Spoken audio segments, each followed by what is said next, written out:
Assalamualaikum warahmatullahi wabarakatuh. A'udzu billahi minasyaitonir rajim. Bismillahirrahmanirrahim.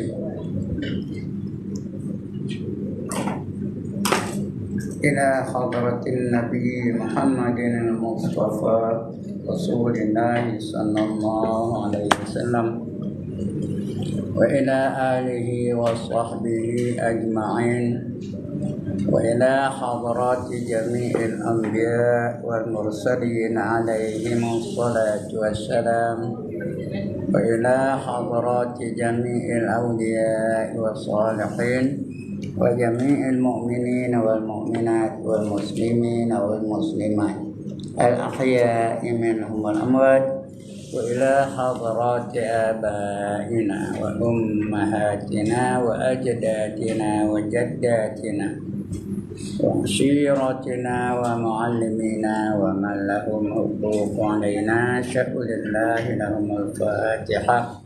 أعوذ بالله من الشيطان الرجيم. بسم الله الرحمن الرحيم. الحمد لله رب العالمين الرحمن الرحيم مالك يوم الدين إياك نعبد وإياك نستعين اهدنا الصراط المستقيم صراط الذين أنعمت عليهم غير المغضوب عليهم ولا الضالين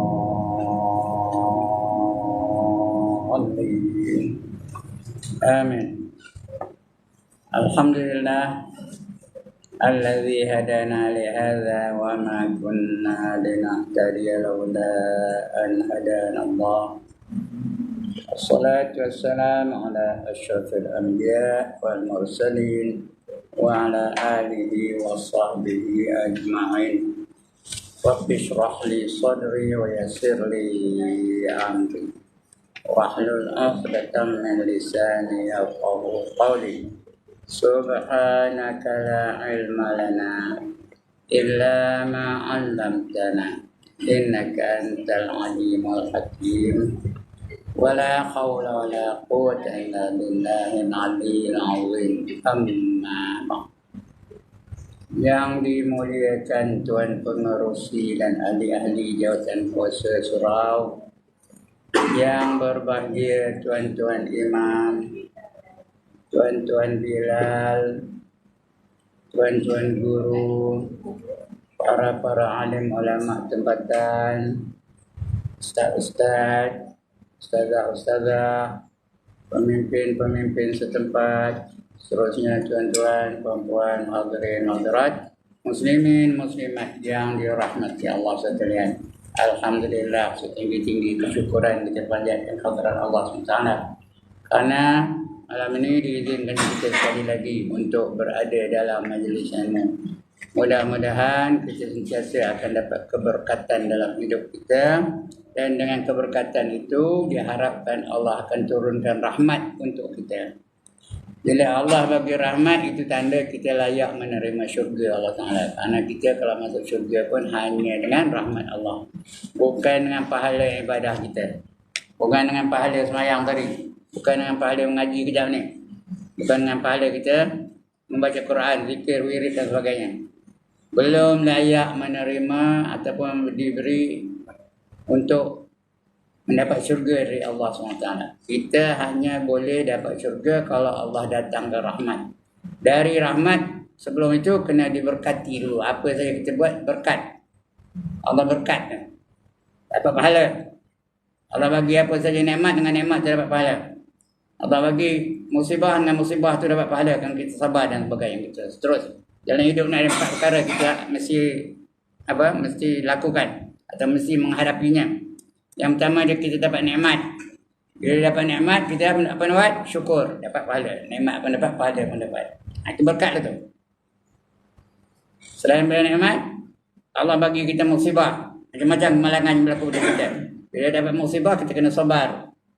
Sabar pun dapat pahala. Musibah tu memang musibah lah. Tapi sekurang-kurangnya Allah bagi pahala. Kerana kita bersifat sabar. Mudah-mudahan kita mati dengan pahala sabar. Ada orang bila sabar tu sabar lah. Sampai bila nak sabar kan? Tengkirnya orang-orang. Sampai bila nak sabar? Sampai mati. Nah. Yang ketiga boleh taat, boleh semayang kejap ni, boleh mengaji, boleh zikir dan sebagainya. Kena redha dengan ketentuan Allah Taala. Redha Allah jadikan kita ni redha Allah jadikan kita ni taat kepada Allah Taala. Redha Allah jadikan kita ni tak melakukan maksiat. Ada dah orang lain tak semayang kejap ni? Ada dah orang dalam dunia ni tak semayang, ada dah? Ada dah orang lain menari, ada dah? Ada dah orang lain mabuk, ada dah? Kita mujur tak jadi macam tu. Redha dengan ketentuan Allah Taala. Yang keempat, kadang-kadang berlaku juga maksiat. Berlaku juga dosa. Bila ada dosa apa buat? Taubat. Itu 4 jalan untuk menghadapi 4 situasi. Yang pertama, dapat nikmat apa buat? Syukur. Yang kedua, dapat musibah apa buat? Sabar. Yang ketiga, boleh taat apa buat? Redha dengan ketentuan Allah Taala. Yang keempat, berlaku maksiat apa buat? Taubat kepada Allah Taala. Mudah-mudahan kita ada 4 perkara itu, selamatlah kita di dunia dan juga di akhirat. Baik, untuk malam ini kita sambung pembacaan kita pada hadis yang ke-34. Betul? Hadis yang ke-34. Tajuknya Al-Quran akan hilang. Maju mundurnya masyarakat. Apa dah? Maju mundurnya masyarakat. Nanti umpan ni. Tajuk saya ni Al-Quran akan hilang dan ilmu akan diangkat. Maju mundurnya masyarakat Islam. Apa pula tidak? Tak lama betul. Ya? Kita lama betul kan?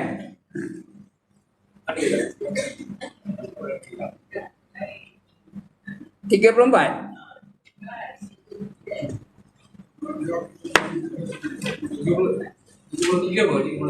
Ya? 33 lain. 33 Islam nama saja. Ya, betul? Ya? Sudah. Ya Allah, di mana dia boleh sudah? Saya yang ajarnya. 17-10. Eh? 17-10. 7 bulan 10 tahun 23. Islam mematuhi saja. Islam tu nama aja. Malam ni hadis yang ke-34. Lain tajuk. Tapi sana lainnya. Cari. Ada. Yang Cari tajuk itu. tajuk Al-Quran akan hilang dari dan ilmu akan diangkat. Al-Quran akan hilang dan ilmu akan diangkat. Tak mana? Tak mana dengar je lah. Mana buatnya? Dengar je lah. Macam mana buatnya? Saya tak ada buku bersama dengan software dengan tuan-tuan apa pun.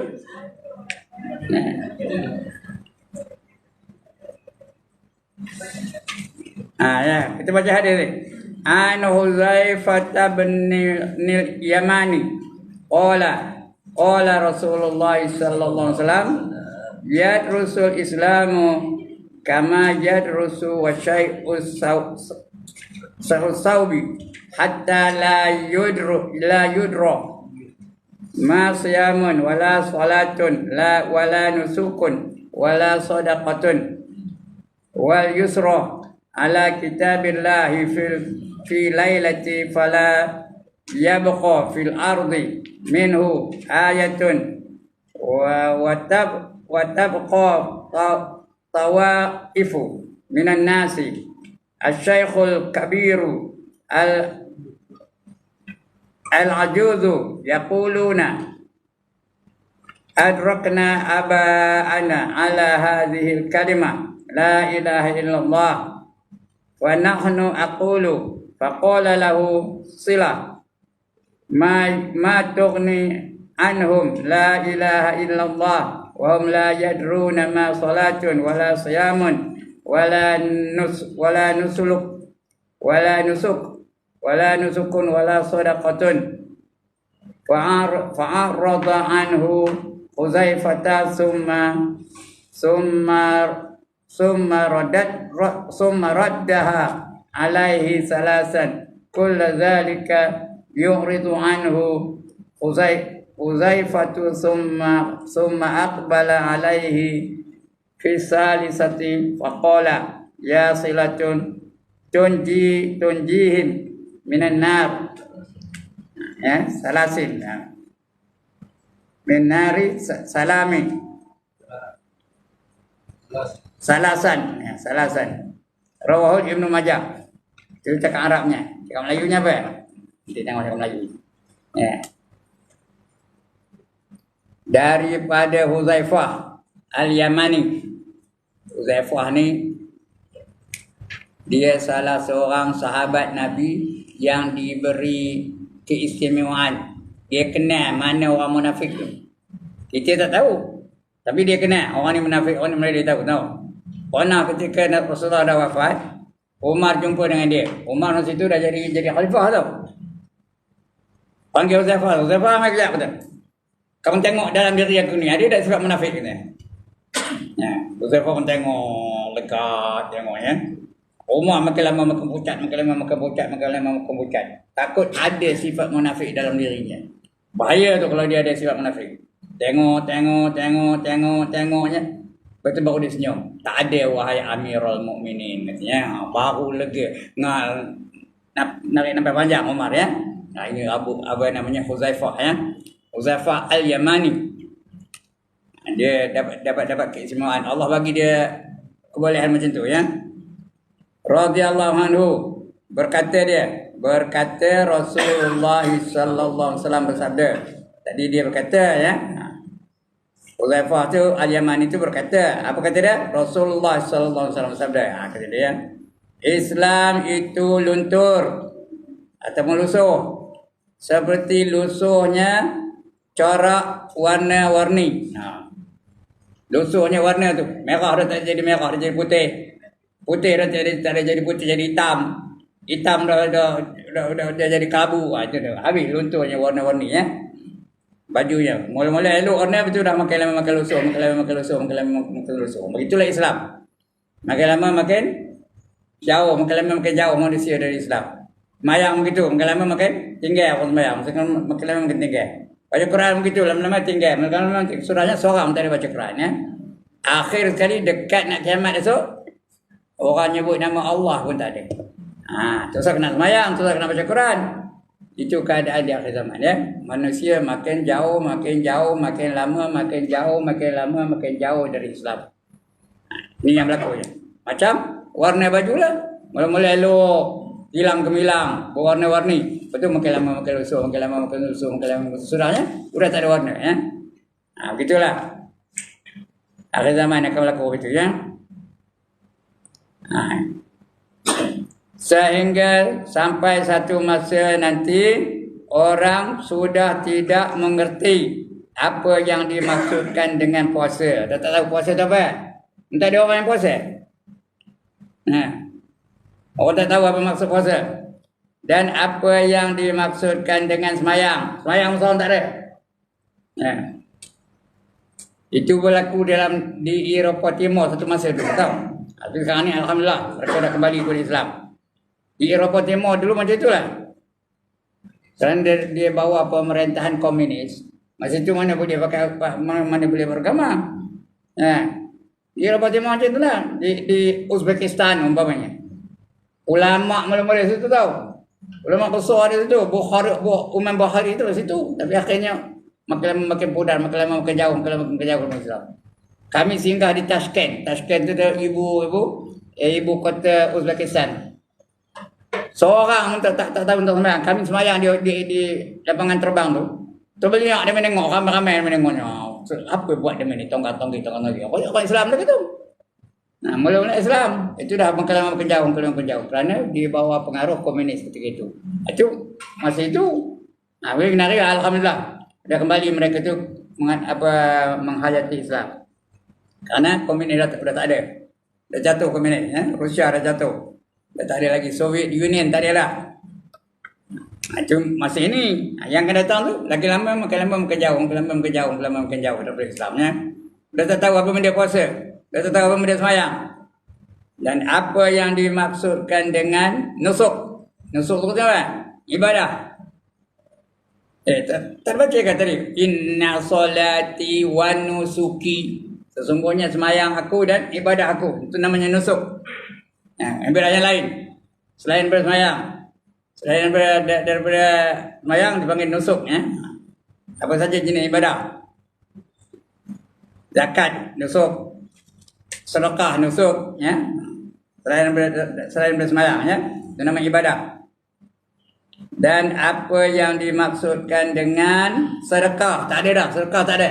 Masing-masing pakai sendiri aja. Kedekut, bakhil semua masa tu Dekat nak kiamat semua bakhil, kedekut, tangkai jerin, tak hidung masin. Atau apa? Cikir, pandai Semua cikir ketika tu. Masing-masing hal diri dia aja, tak dengar orang lain.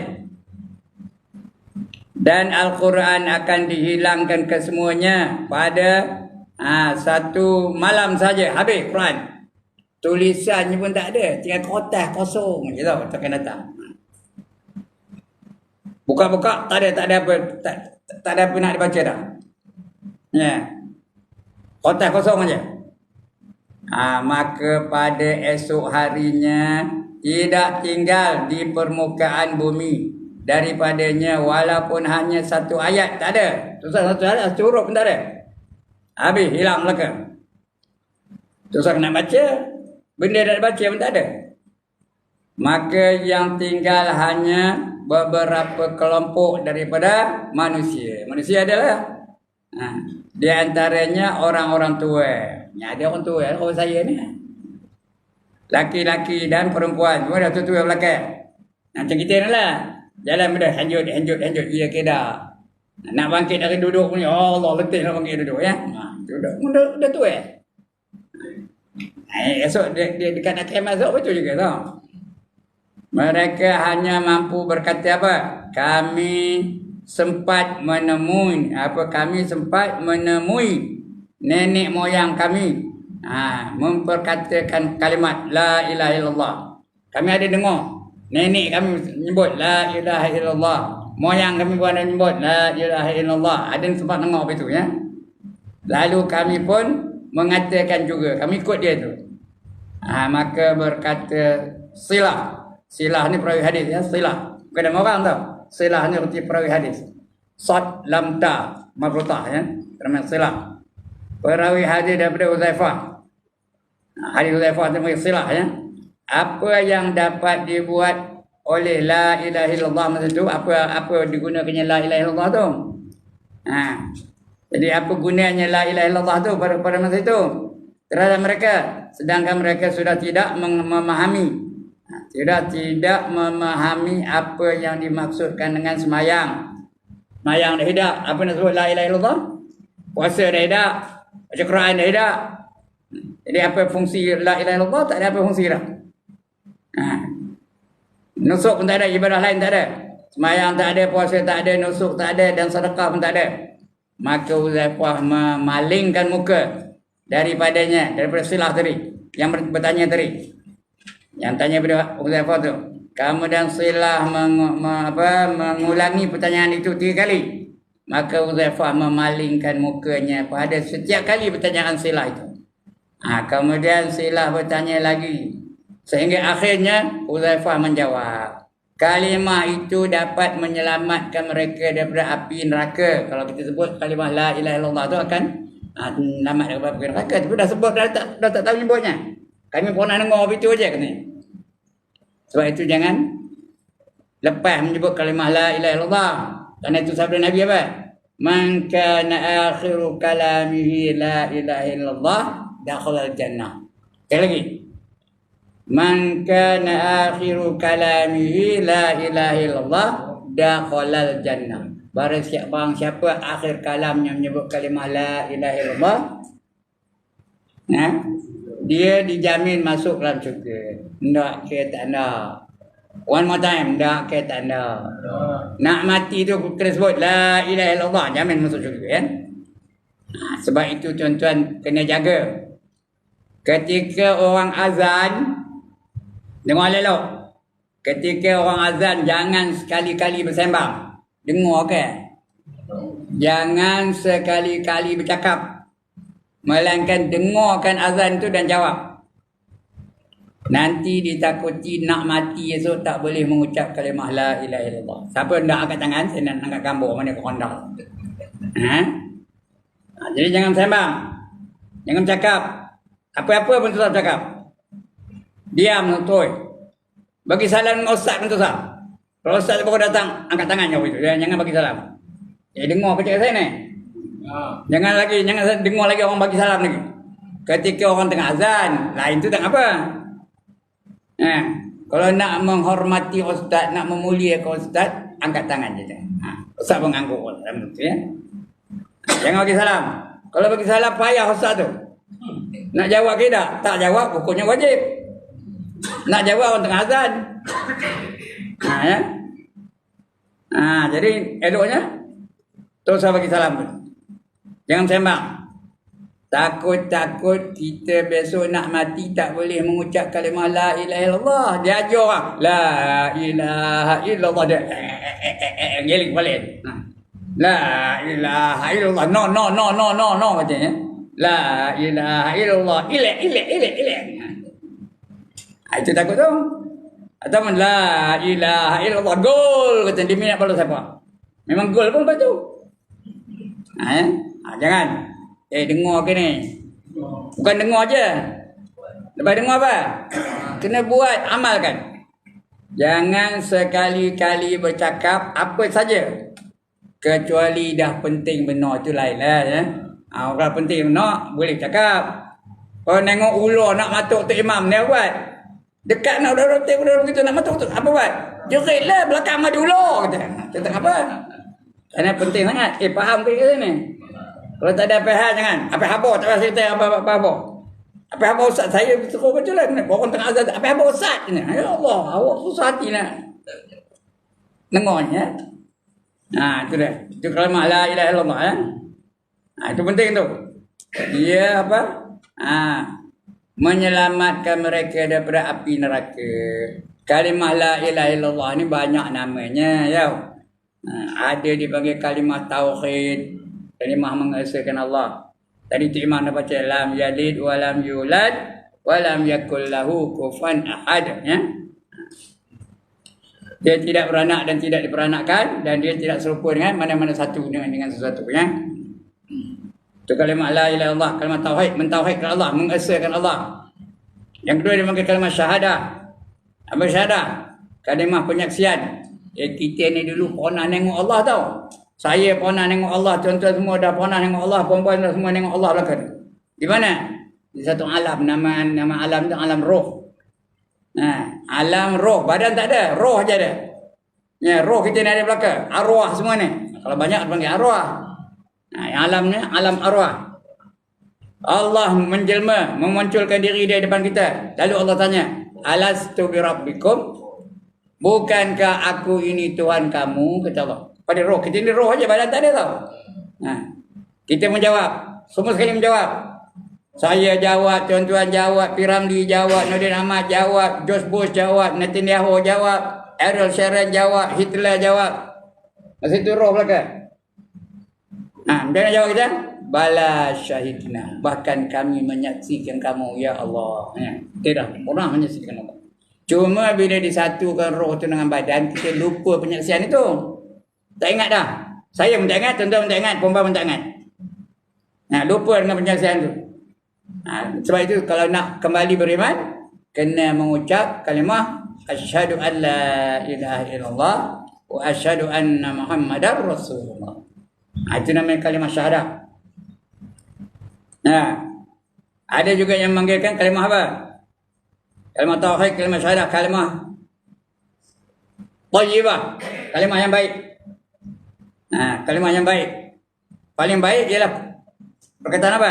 La ilaha illallah. Itu kalimah thayyibah. Orang yang mengucap kalimah la ilaha illallah tu, dia tidak takutkan yang lain. Dia hanya takutkan Allah Ta'ala saja. Dia tak taat kepada yang lain. Dia hanya taat kepada Allah Ta'ala saja. Dia tak kasih yang lain, dia hanya kasih kepada Allah SWT. Ini namanya kalimah tayyibah, ya. Ada juga dipanggil afdalul zikri. Afdalul zikri apa artinya? Sebaik-baik zikir. Itu namanya afdalul zikri. Itu sebab tekong, ya, tekong tahlil. Bila nak tahlil apa sebabnya? Afdalul zikri fa'lam annahu la ilaha illallah. Sebaik-baik zikir ketahui olehmu bahawa itulah kalimah la ilaha illallah. Itu dia kata. Jadi siapa menyebut kalimah la ilaha illallah, dia akan selamat daripada api neraka. Lepas tu selalu sebut la ilaha illallah. Lepas subuh tu, kalau tak ada kuliah lah, kalau tak ada mengaji, wirid sampai habis, sampai apa? Sampai kalimah la ilaha illallah. Jangan lepas salam bah. Tunggu. Udah habis wirid tu, udah habis tahlil tu, baru bangkit, baru mencari roti canai. Baru mencari bihun, baru mencari nasi lemak, ya. Ini dah lepas salam bah. Bukan tuan-tuan lah orang lain, ya. Sini tak ada, ya. Tak ada hujah kan? Ada koja, nak koja lah cerita. Itu tak apa, boleh dibenarkan. Dia nak menjawab pancakan. Hati saya tengok kebanyakannya, bukan semua lah kebanyakannya, baik-baik saya aja ni. Udah pencin belakang, apa yang nak kejar? Pasal lambat nak kejar apa? Nak hantar cucu sekolah. Kalau betul ada koja tak apa, ya. Ini apa ida? Duduk belakang tu. Bah tu bukan duduk sini, duduk belakang. Angat pijo dia duduk berbaring satu saf tu. Angat pijo punggungnya. Itu ada tak yang jenis apa itu? One more time. Ada tak yang jenis apa itu? Lain kali tunggu. Udah habis wirid, dah habis tahlil baru bangkit, kan? Alright. Ini mana yang tadi, ya? Tengok keterangannya. Ya. Saya ada. Keterangannya apa? Tengok ya. Hadis di atas tadi yang dah kita baca tadi menerangkan kepada kita bahawa pada suatu masa nanti there will come a time. Apa time-nya? Ada empat perkara yang akan berlaku. Yang pertama, ilmu tentang Islam akan diangkat. Makin lama makin jahil, makin lama makin tak tahu orang, makin lama makin bingung orang, makin lama tak kenal Islam, ya. Diangkat. Ya, akhirnya nak jadi imam tak ada orang. Nak azan tak ada orang nak azan. Sebut Islam tak tahu dah. Sudahnya nyebut Allah pun tak ada. Makin lama makin diangkat, makin lama makin diangkat ilmu tentang Islam, ya. Yang kedua, Al-Quran juga akan diangkat daripada permukaan bumi ini. Itu tulisan pun dah tak ada. Itu yang kedua. Yang ketiga, orang ramai hanya mengenali beberapa isu, beberapa istilah Islam. Kena? Tetapi mereka tidak memahami apa yang dimaksudkan dengan istilah-istilah itu. Dia kena kalimah la ilaha illallah tapi tak tahu apa maksudnya. Dia tak tahu bahawa orang yang jawab kalimah la ilaha illallah tu dia tak takut kepada lain, dia hanya takut kepada Allah Taala. Siapa menyebut kalimah la ilaha illallah dia tidak taat kepada yang lain, hanya taat kepada Allah Taala. Itu dia punya tuntutan kalimah syahadah. Tuntutan kalimah syahadah itu pertama, siapa menyebut kalimah la ilaha illallah dia mengaku dalam diri dia tak takut kepada apa-apa lain, hanya takut kepada Allah Taala. Dia mengaku juga dalam diri dia akan taat hanya kepada Allah, tak taat kepada yang lain, tak taat kepada bos, tak taat kepada majikan dan sebagainya. Yang ketiga, dia hanya kasihkan Allah saja, dia tak kasih yang lain. Dia kasihkan Allah dan Rasul lebih daripada diri dia sendiri, lebih daripada bapak dia, lebih daripada mak dia, lebih daripada anak-anak dia, lebih daripada diri dia sendiri. Itu boleh sebut kalimah la ilaha illallah. Yang keempat, siapa menyebut kalimah la ilaha illallah dia hanya berserah diri dia hanya kepada Allah Taala saja. Tawakal hanya kepada Allah. Tidak menyerah kepada yang lain. Tidak menyerah kepada usaha dan sebagainya. Ketentuan Allah yang menentukannya. Yang kelima, dia hanya berjuang untuk menegakkan kalimah Allah. Itu perjuangan dia. Litakuna kalimatullahi hiyal mulia. Dia akan berjuang agar kalimah Allah itu mulia di atas muka bumi ini. Itu yang kelima. Orang yang menyebut kalimah la ilaha illallah. Bukan macam orang tahlil itu apa. Dia tak pernah hadir tahlil kan? Tak pernah hadir ke macam tahlil? Bukan macam itu. Ini tahlil tu. La ilaha illallah, la ilaha illallah, la ilaha illallah, la ilaha illallah, la ilaha illallah. Ulutkan nasi. La ilaha illallah, la ilaha illallah, la ilaha illallah, la ilaha illallah. Jangan bawa kacang ni kot. La ilaha illallah, la ilaha illallah, la ilaha illallah, la ilaha illallah. Kau tercanai kot, kau tercanai ambil tahlil. La ilaha illallah, la ilaha illallah. Jangan biskut kering ni je kot. Dapat apa? Dapat apa ya tuan-tuan dan puan? Dapat biskut kering aja lah. Dia patutnya macam tu. Dia tak takut pada lain hanya Allah Ta'ala. Dia tak kasih kepada yang lain hanya kepada Allah Ta'ala. Dia tak taat kepada yang lain hanya kepada Allah Ta'ala. Itu bila sebut kalimah la ilaha illallah. Itu tuntutan kalimah syahadah ya. Itu yang kelima tadi ya. Lagi apa? Orang yang ramai hanyalah mengenali beberapa istilah Islam, tetapi mereka tidak memahami apa yang dimaksudkan dengan istilah-istilah itu. Sebut la ilaha illallah, dia tak tahu apa maksudnya, apa tuntutannya. Hanya sebut aja. Macam tadi lah, macam hadir majlis tahlil tu. Dalam majlis tahlil itu aja isunya.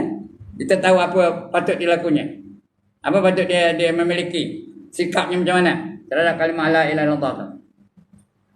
Itu yang ketiga. Yang keempat, begitu pula mereka hanya sekadar mampu mengucapkan kalimah la ilaha illallah.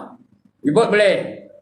Tetapi mereka tidak memahami apa tuntutan kalimah suci yang itu terhadap mereka. Dia tak tahu tuntutannya. Hanya sebut je la ilaha illallah. Macam tu lah. La ilaha illallah nasi ke bihun. La ilaha illallah pulut ke, pulut kuning ke, pulut putih. La ilaha illallah ada lauk ke dah. Jangan inti aja kot. Dia dapat apa? Dapat pulut je. Kerana dia tak tahu apa dia tuntutan kalimah la ilaha illallah. Itu akan datang. Ya. Sampai satu masa, mudah-mudahan kita tak jumpa masa itulah ya. Mudah-mudahan kita tak bertembung dengan masa seperti itu. Kerana kita masih lagi mengucap kalimah la ilaha illallah. Masih lagi mengucap, dalam sembahyang ada sebut asyhadu an la ilaha illallah. Ada tak? Wa asyhadu anna Muhammadar Rasulullah. Jadi ada. Masih lagi kita sembahyang. Masih lagi kita boleh baca Quran. Masih lagi kita boleh zikir. Masih lagi kita boleh selawat dan sebagainya. Alhamdulillah sekarang boleh. Mudah-mudahan kita mati dululah. Bukan lama benar lagi dah. Mudah-mudahan kita tak berjumpa dengan zaman yang tak ada orang langsung tahu tentang Islam. Tak ada langsung orang yang ingatkan Islam. Ya. Masa itu tuan-tuan dan perempuan, ekonomi melonjak-lonjak. Manusia kaya raya. Sehingga tempat nak berzakat pun tak ada tempat. Siapa tak nak mengambil zakat kita ni? Apa? Masing-masing kaya. Nak zakat pada Tok Imak, aku banyak duit katanya. Nak zakat pada Tuan Jawab, aku ni belum lambat duit aku. Tak pernah aku ni. Nak zakat pada saya, lagi tak nak. Mudah-mudahan kita tak bertemu dengan tempat masa itu ya. Kemudian lagi apa? Dengar perempuan. Di akhir zaman besok, dekat-dekat nak kiamat esok, perempuan melebihi lelaki. Nisbahnya betul? Macam mana nisbahnya? Tuan-tuan dan puan. Satu lelaki, berapa orang perempuan? Nak tanya orang sana. Satu lelaki, perempuan berapa orang? Tengok si jari saya. Berapa? 50. Seorang lelaki, 50 orang perempuan. Siapa nak isteri 50 orang, tunggu akhir zaman. Dia memang tak ada pilihan. Lantaklah tu bangkai. Tak ada pilihan. Terima juga lah. Jadi suami dia. Dia punya ratio 1:50. Tu akhir zaman. Masa itulah orang dah tak ingat langsung dengan Allah. Orang dah tak ingat langsung dengan agama. Orang dah tak amalkan Islam. Tak baca Quran, tak kerti baca Quran pun tak ada. Masa itulah Allah perintahkan Israfil. Untuk buat apa? Untuk meniup sangkakala. Bila ditiup sangkakala? 3 kali ditiup. Tiupan yang pertama berlaku huru hara yang amat dahsyat. Karena Allah gambar dalam Quran tu, yauma yafirrul mar'u min akhihi wa ummihi wa abihi wa sahibatihi wa banihi likulli imri'in minhum yawma idzin sya'nun yughnih. Pada hari itu mereka itu tak ingat dengan apa? Adik-beradik tak ingat dah. Dah tak ingat dengan anak-anak tak ingat, mak bapak pun tak ingat. Yang diingat mereka hanya harta-harta mereka saja. Likulli imri'in minhum yawma idzin sya'nun yughnih. Cerita tentang kekayaan je ingatnya. Itu akhir zaman nanti ya. Itu cubaan yang pertama. Cubaan yang kedua berlaku entah berapa tahun lah. Itu tiup kali kedua. Tiup kali kedua habis. Yang ada menyawa itu semua mati belakang. Ya, habis. Manusia mati, malaikat mati, jin mati, binatang mati, pokok mati, burung mati, ikan mati, habis mati belakang. Itu tiupan yang kedua. Udah habis mati. Akhirnya malaikat maut pun mati. Dia tukang cabut nyawa, dia belum mati. Dia cabut nyawa ni sendiri ya. Kemudian udah habis semua mati, tinggal siapa tak mati? Siapa lagi tak mati tuan-tuan? Allah saja tak mati. Allah kenapa tak mati? Kenapa Allah tak mati? Kerana Allah hidup bukan dengan nyawa. Yang mati tu yang ada nyawa. Allah hidup dengan sifat Al-Hayyu. Dia tak mati-mati. Ada dah ayat bunyi apa ini? Kullu man 'alaiha fan wa yabqa wajhu rabbika dzul jalali wal ikram. Ada tak? Setiap satu di atas muka bumi ini akan binasa. Yang tak binasa, yang kekal hanyalah zat Allah. Yang amat agung lagi amat mulia. Dia tak mati. Kemudian lepas itu dihidupkan balik. Udah mati semua tu Allah hidupkan. Nombor satu dihidupkan siapa? Kuis perdana petang malam ni. Siapa hidupkan? Siapa Allah mula-mula hidupkan? Dah seorang tak ada jawab. Israfil. Kenapa Israfil dulu? Kerana dia ada koja. Ada tak koja Israfil? Apa kojanya? Meniup sangkakala. Dia pun tiup. Bila tiup aja, hidup semua masing-masing. Saya hidup balik, tuan-tuan hidup balik, perempuan hidup balik. Lagi siapa? Piramli hidup balik, Ibrahim Pendi hidup balik, Mustajio hidup balik, Nordin Ahmad hidup balik. Lagi apa? Saloma hidup balik, Syarifah Aini hidup balik dan sebagainya. Hidup belakang. Netanyahu hidup balik, Ariel Sharon hidup balik. Udah hidup balik. Kawan semua pergi berjalan kepada mahsyar. Ya. Itu yang berlaku pada hari kiamat. Kemudian last sekali. Walau bagaimanapun Allah Subhanahu Wa Taala dengan belas kasihannya masih menghargai keimanan mereka. Ya, kalau boleh sebut la ilaha illallah, dia akan lepas daripada api neraka ya. Allah menghargai keimanan mereka yang sedikit itu dan akan memasukkan mereka ke dalam syurga. Lepas daripada neraka masuk syurga lah. Itu dah mudah-mudahan ya. Akan datang kita akan baca 15 ya. 15 maksiat. 15 maksiat yang menurunkan bala. Ada? Ada? Kitab baru dah? 15 ada 15 maksiat yang turun. Ada kitab baru? Kita baca itu insya-Allah bulan depan. Ya. Kalau tak padam lah. Kalau padam carilah ustaz lain ya. Ustaz Anwar Murad ke? Ustaz Sufyan Rajab ke? Ustaz